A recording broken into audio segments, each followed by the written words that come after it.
y voy a tratar de ofrecer una reflexión realmente quizás un tanto básica sobre los alcances y limitaciones de la aplicación de la teoría tópica al estudio de las narrativas de identidad en la música latinoamericana, centrándome en el problema del caso argentino, que es el que conozco bien. Esto es una pequeña contribución al debate que también ha resumido Ilsa acerca del problema de la narratividad en la música. Me interesa entonces observar cómo la aplicación de esta herramienta interpretativa, la teoría tópica, aplicada a un contexto diferente de aquel que le diera origen, revela algunas zonas grises dentro de la teoría misma en su formulación primigenia y muestra puntos de inflexión o de divergencia en los estudiosos posteriores. Esta reflexión no es otra cosa que una parte del work in progress, por así decirlo, que es la empresa general del análisis tópico iniciada hace apenas 30 años con el texto fundacional de Rappner, y que solo ha devenido en parte aceptada del canon de la musicología predominante o mainstream hace escasamente una década. Antes de empezar, creo que es importante ubicar esta pequeña pieza del análisis tópico en el rompecabezas mayor de los estudios sobre música y narratividad. Hasta qué punto, digamos, la existencia de la narratividad en la música es una materia de debate en el campo de la narratología, como Ilsa nos ha explicado. Por lo tanto, conviene estar alerta acerca de la necesidad de explicitar, cuando hablamos de narratividad, particularmente en la música latinoamericana, a qué tipo de narrativa nos estamos refiriendo. ¿Estamos hablando de una narrativa intrínseca o una narrativa extrínseca, por ejemplo? Y trataré de contestar esto, digamos, darles mi respuesta hacia el final de esta presentación. Empecemos entonces con la idea de narratividad. Entendida en sentido amplio, narratividad es la propiedad que posee un texto determinado de contar una historia, entendida texto lato sensu, por supuesto. Se distingue tradicionalmente entre narración, o sea, el relato, en cualquiera de sus formas, de la narratividad, o sea, la cualidad narrativa del texto, la cual incluye una serie detectable de elementos discursivos y constantes formales.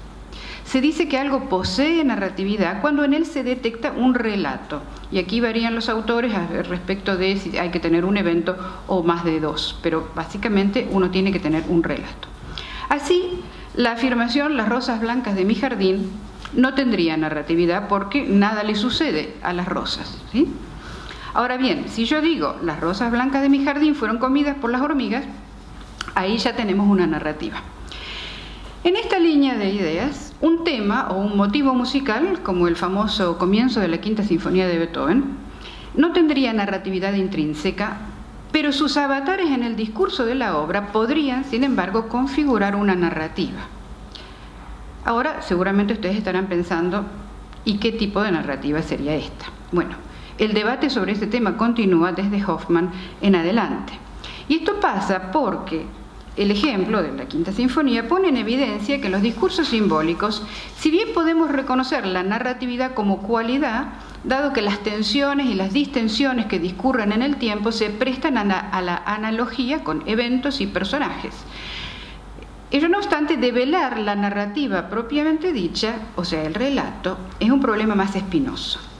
Para decirlo simplemente, nos damos cuenta de que estamos en presencia de una narrativa. Escuchando la Sinfonía de Beethoven uno se imagina cosas que están pasando, pero no sabemos qué historia nos está contando.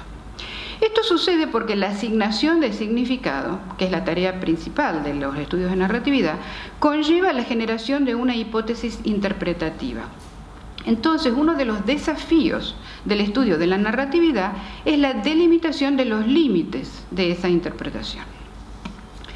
El estudio y sistematización de la eficacia narrativa comienza, como ustedes seguramente saben, con la antigua retórica, que fuera parte del marco de referencia de la generación de semiólogos de la década del 60, donde comenzamos los estudios de narratología contemporáneos. El estudio científico de la narratividad comienza generalmente asociado con el formalismo y el estructuralismo. Ambos movimientos, como ustedes saben, se estudiaron distintos tipos de relatos, como el mito y la literatura, centrándose en la detección de patrones recurrentes, los famosos 8 tipos de personaje y las 31 funciones del cuento de Vladimir Prop, o sus elementos estructurales, como los 5 códigos narrativos de Barthes.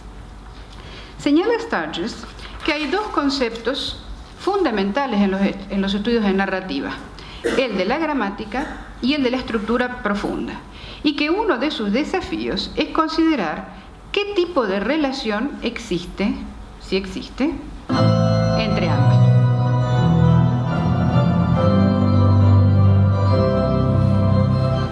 Acá es donde ustedes se tienen que reír. Ahora sí, bueno, continúo.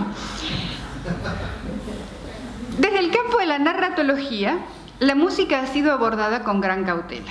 Desde sus comienzos, la disciplina se desarrolló fundamentalmente a través de los estudios de los textos de literatura de ficción, pero durante las décadas del 60 y del 70, a partir de la aplicación de la semiótica a todo tipo de discursos, se expandió a otros medios.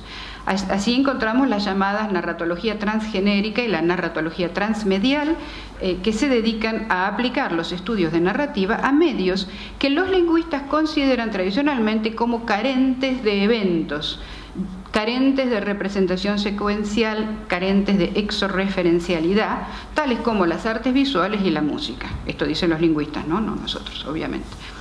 La persistencia de la visión formalista post-Hanslick se advierte en la cautela con la cual la narratología ha abordado la cuestión de la narratividad en música, especialmente el repertorio habitualmente llamado música pura, entre comillas, o sea, la música instrumental no programática. La musicología de los llamados países centrales, fundamentalmente el eje anglo-norteamericano, se interesó en la narratología durante la explosión teórica postestructuralista de fines del siglo XX, entrecruzando la narratología con el análisis musical y distintos enfoques interpretativos como la teoría feminista, las teorías de la representación, la semiótica, etc.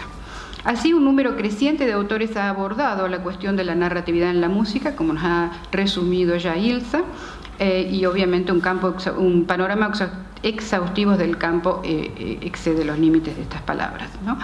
Mencionaremos brevemente la obra de Eero Tarasti, quien ha aplicado el modelo de Greimas para producir densos análisis de obras del canon europeo, Anthony Newcomb, quien aplicó la idea de arquetipos y paradigmas narrativos, adaptando mutatis mutandi los arquetipos de Prop y los paradigmas de Todorov, y Patrick McReles, quien ha aplicado las teorías narrativas de Barthes.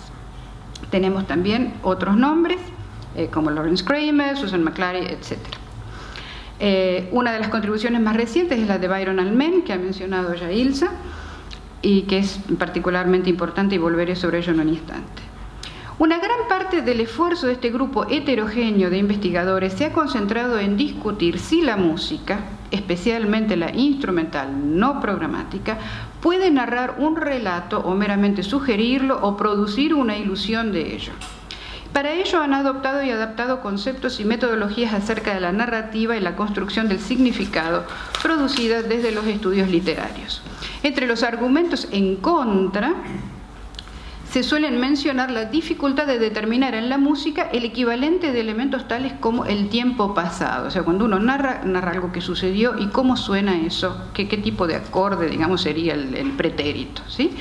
El equivalente del sujeto narrativo, quién es la persona a la que le están pasando las cosas, y los agentes o actores, porque la narratología tiene toda esta cuestión de los distintos personajes. Entre los autores que se acepta la posibilidad de la narratividad, como Almen, Berger, Grabosch, Hatten, Michnik, McClary, Tarasti, entre muchos otros, la discusión se centra en las maneras en las cuales esta narrativa puede ser identificada y analizada, y proponen distintas formas en las cuales la referencialidad está siendo construida. El libro reciente de Almen, A Theory of Musical Narrative, publicado en 2008, circunvala, hace como un bypass al problema de la comparación con la literatura, porque afirma que la narratividad es una categoría de nivel más general y más abstracta, de la cual la literatura es una manifestación que da la casualidad que ha sido la primera en conceptualizar la narratividad, pero que no sería la única. Entonces propone al menos una relación entre narratividad musical y narratividad literaria, no ya filial, sino fraternal, o sea, no es que la narrativa musical desciende o es hija de la narrativa literaria, sino que son hermanas. Él habla de una sibling relationship. Entonces, a partir de este pase de magia, digamos, encuentra que el imperativo de buscar en la música el equivalente a una sucesión de eventos organizada de manera secuencial, la idea del narrador, el protagonista, la trama, el argumento, se disuelve, el problema desaparece. Ahora bien, gran parte de todas estas discusiones, como ya he dicho, se centran en cuestiones filosóficas profundas y complejas acerca de la música instrumental no programática. O sea, esta idea de si la música que no tiene programa, que no tiene letra, dice algo, cuenta una historia o no, separada de sus contextos históricos e interpretativos. Ahora bien, la música instrumental no programática no existe en otro planeta, aislada de la música vocal o de la música programática.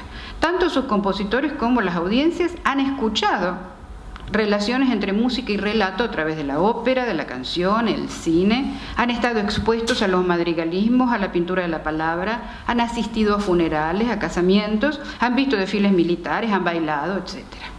Es así virtualmente imposible separar nuestras experiencias con la semiosis extroversiva, para usar la palabra de Agabu, de nuestra escucha de la música pura, entre comillas, asumiendo que tal cosa existiera. En toda escucha inevitablemente entran en juego la intersubjetividad a partir de los códigos semióticos establecidos en el acervo de experiencias musicales compartidas, como así también la subjetividad de nuestras propias experiencias con esos repertorios, recuerdos, asociaciones personales, etc.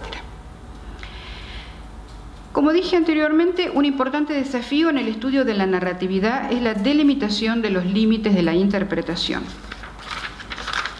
Y es aquí donde la teoría tópica nos provee una herramienta de suma utilidad, porque la identificación de los tópicos musicales permite restringir el universo de interpretaciones. Uno puede imaginarse una narrativa, pero no cualquier narrativa, porque si hay una marcha fúnebre, un tópico de marcha fúnebre, uno no puede realmente pensar, hay toda una cantidad de posibilidades eufóricas que quedan automáticamente descartadas.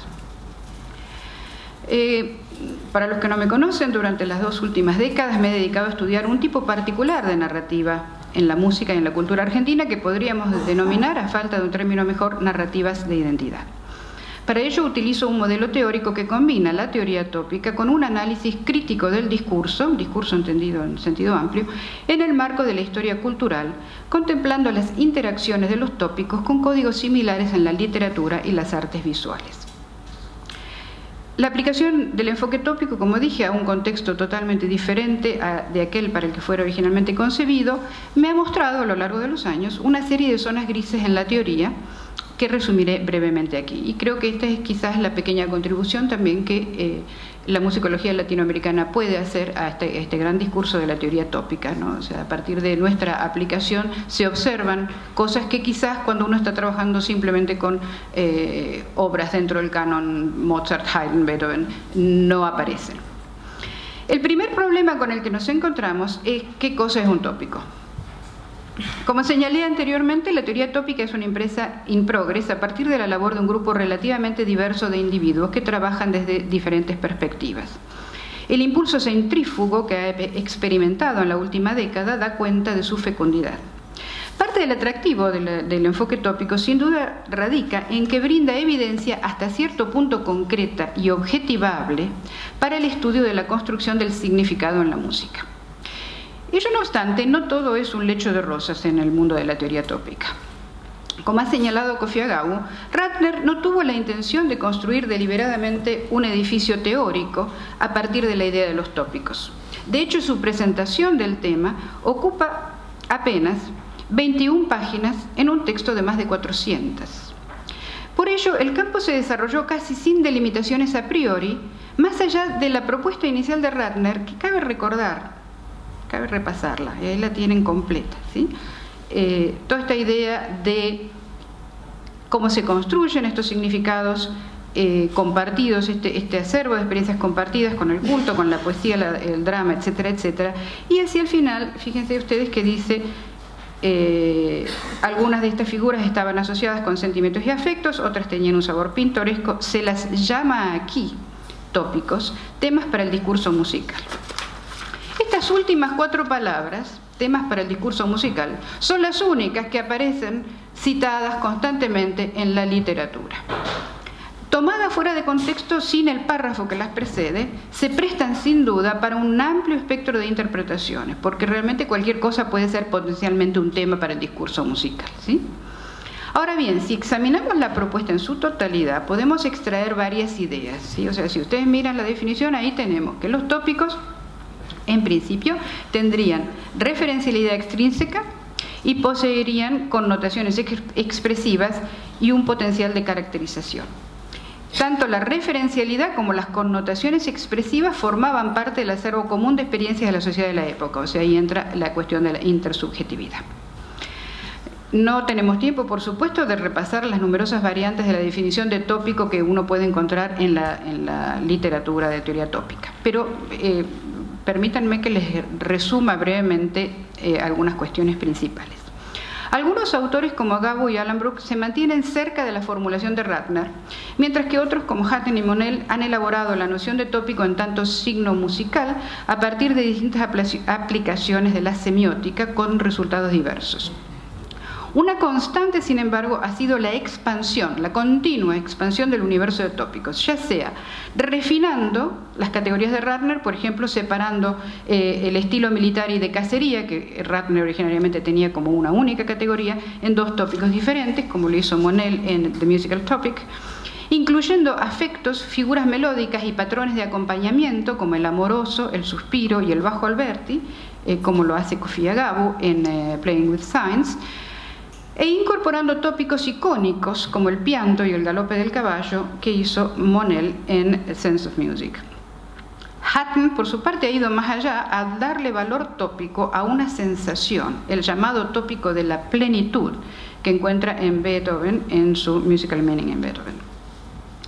En suma, la definición de tópico es un área de debate y varía dependiendo del marco teórico que el investigador decide adoptar. No hay una definición unificada de tópico ni consenso sobre una metodología específica.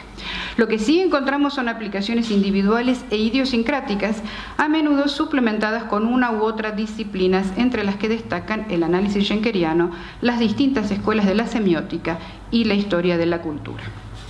Ahora bien, más revelador que ponernos a leer todas las definiciones, porque las definiciones son declaraciones, y las declaraciones, como sabemos, una cosa es lo que se dice y otra cosa es lo que se hace. Yo personalmente encuentro mucho más interesante observar la aplicación, o sea, qué es lo que hace esta gente en la práctica. Entonces yo los voy a invitar aquí a hacer un breve experimento conmigo con la música académica argentina, así llamada nacionalista. Entonces, si fuéramos a tomar la ruta de Ratner, tendríamos que buscar tipos y estilos. Hasta acá vamos bien. Huella, gato, bailecito, milonga, triste, estilo, samba, cueca, triunfo, malambo son ritmos y estructuras fraseológicas claramente identificables en una gran parte del repertorio, aún aquella que no lleva precisamente título de huella, gato, malambo, etc.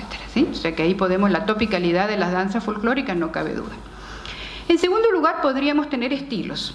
Si examinamos qué cosa es un estilo en el hacer, digamos, de Ratner, él habla de la música turca, el estilo erudito, el Empfindsamkeit, etc., vemos que se trata de complejos que involucran una cantidad grande de elementos. Y entonces ahí, bueno, el estilo noroéstico parecería ser un buen candidato para esta categoría.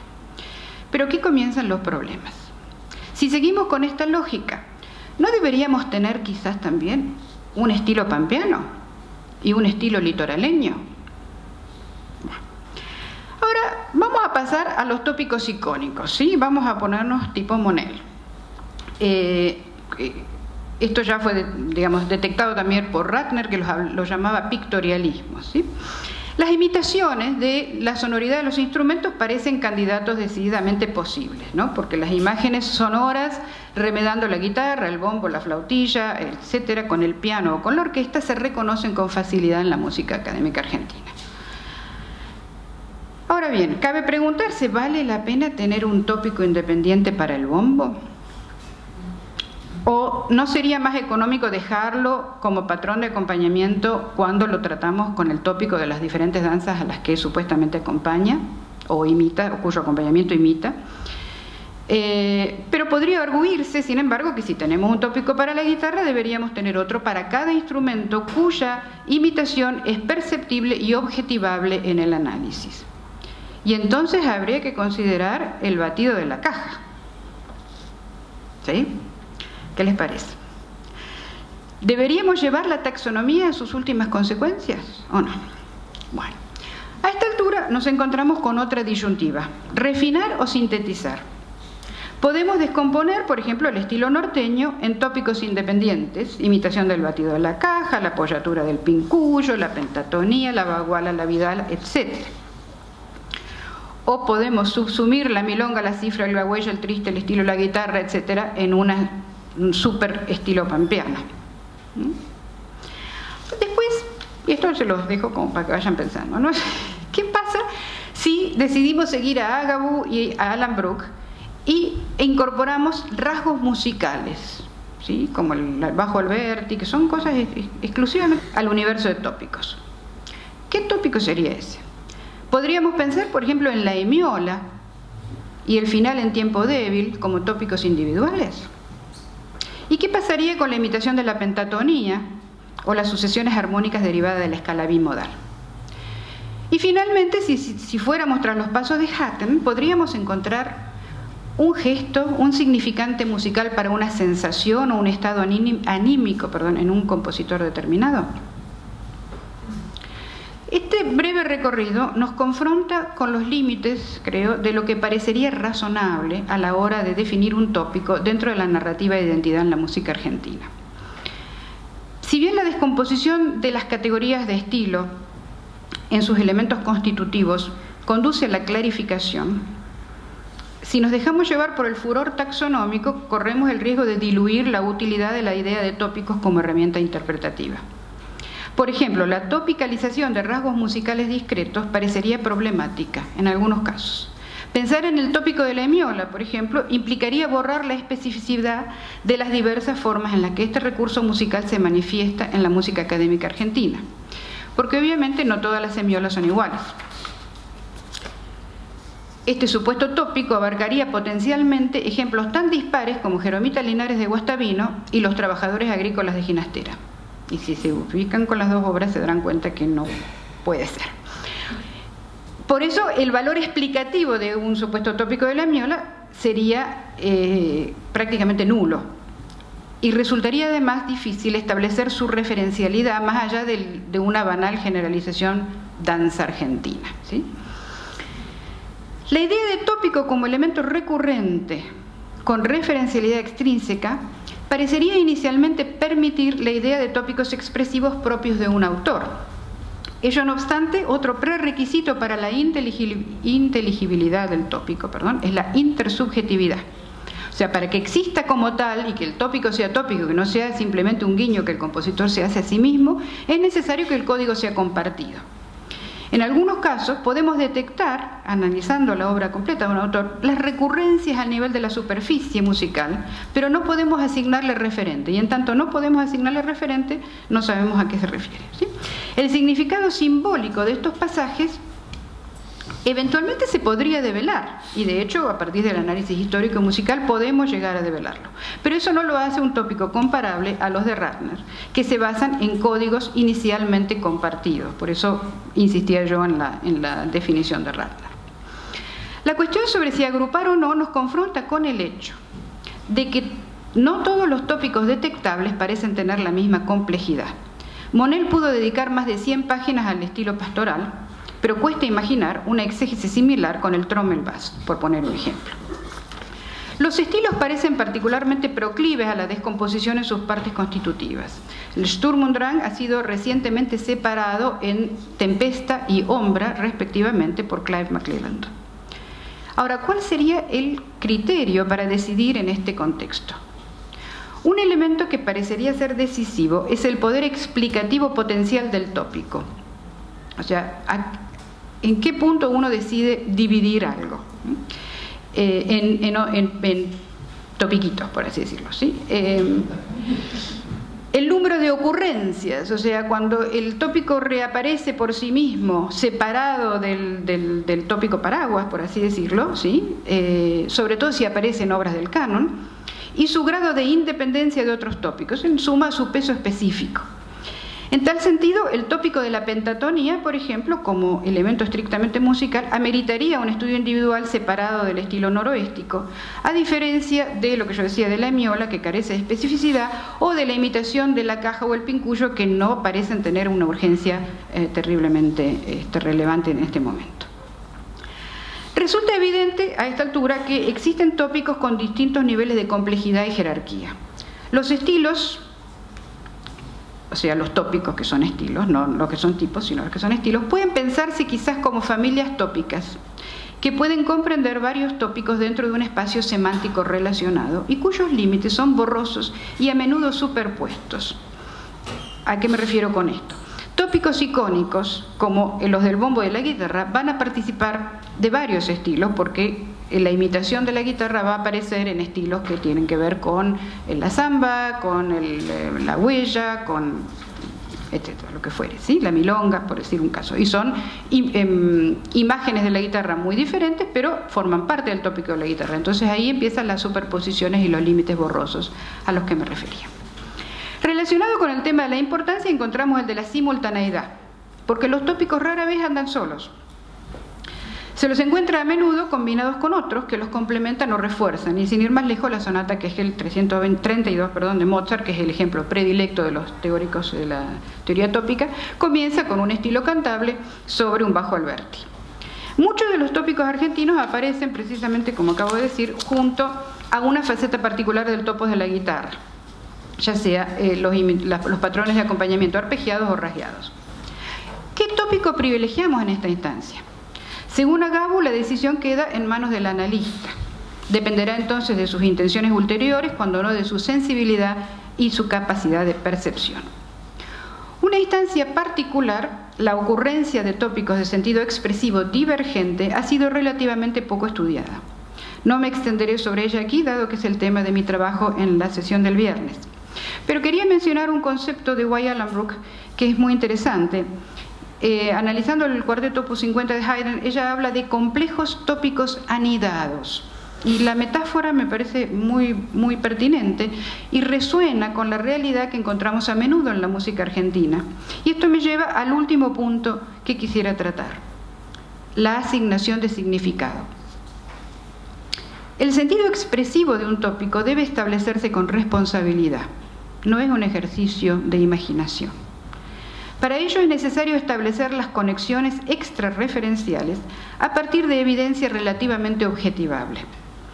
Será necesario realizar una arqueología y una genealogía del tópico en sentido Foucaultiano, investigando su sentido expresivo en el contexto originario, como así también el que recibieron cuando entraron en la tradición escrita. Títulos, argumentos programáticos, texto, en el caso de las canciones o la ópera, son todos lugares de anclaje para la búsqueda de evidencia con la cual apoyar una interpretación. La documentación de época, la crítica, los escritos de los compositores, etc., permiten a su vez reforzar o descartar estas hipótesis. Ahora bien, una vez establecido este significado, será importante ir más allá de su descripción y encontrar su lugar dentro de una narrativa mayor dentro de la cultura. Al comienzo de esta exposición señalaba la importancia de tener presente a qué tipo de narrativa nos referimos, intrínseca o extrínseca. Creo que queda claro para ustedes que mi trabajo sobre las retóricas de identidad en la música argentina se inclina evidentemente hacia una narrativa extrínseca. Y no podía no traerles un rancho abandonado, si vamos a hablar de referencialidad. Ello no obstante, considero que más allá de que uno esté tratando de investigar la narrativa extrínseca, esto no implica dejar de lado la cuestión intrínseca del lenguaje musical, sino por el contrario, encontrarle un lugar en el que sus particularidades e idiosincrasias cobren sentido. Y creo que, a pesar de sus limitaciones y de sus áreas grises, la teoría de los tópicos nos provee de una herramienta invalorable. Muchas gracias.